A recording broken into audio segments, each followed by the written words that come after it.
Trendi i vaksinimit është një trend shumë i diskutuar dekadën e fundit do thosha, por sidomos mbas periudhës së Covid-19, pra rreth 5 vite që kjo ka pasur një rezonancë më të madhe dhe është e kuptueshme, pasi teoritë e ndryshme konspiracioniste kanë pasur ndikimin e tyre në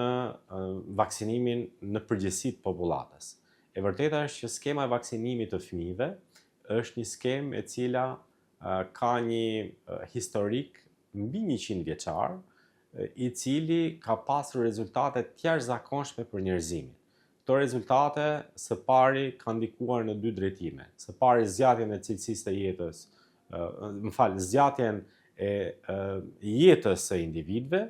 pra nga 50 vite që ka qenë në fillim të shekullit të 20, tashmë jemi rreth 80 vite mesatarja globale e gjatësisë. Kjo është e para, dhe e dyta cilësisë së jetës. Pra qytetarët jetojnë shumë më mirë aktualisht në periudhën që ne jetojmë për gjatë gjithë jetës tyre se sa më parë. Këto 2 drejtime duhet të ndalet mbar bota për të identifikuar, dhe patjetër që ka vend edhe për përmirësim. Unë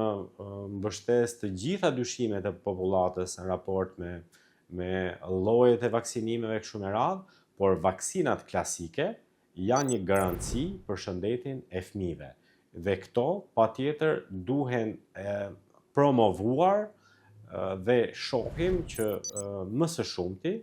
janë grupet vulnerabile, ato të cilat janë të atashuara pranë seksioneve të ndryshme fetare,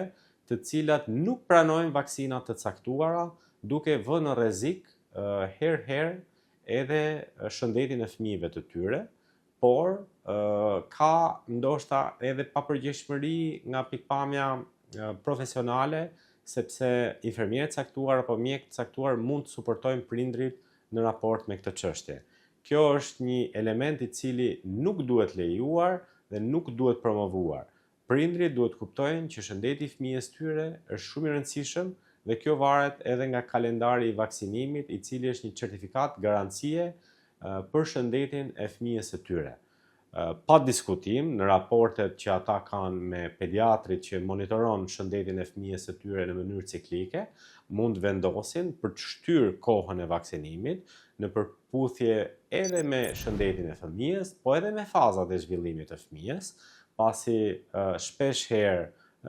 nëse një fëmijë i cili ka problematika të caktuara,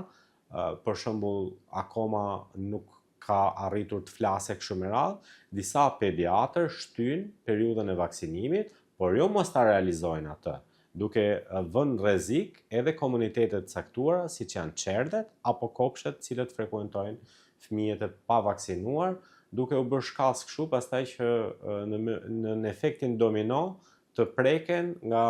virozat caktuara të gjithë këto komunitete.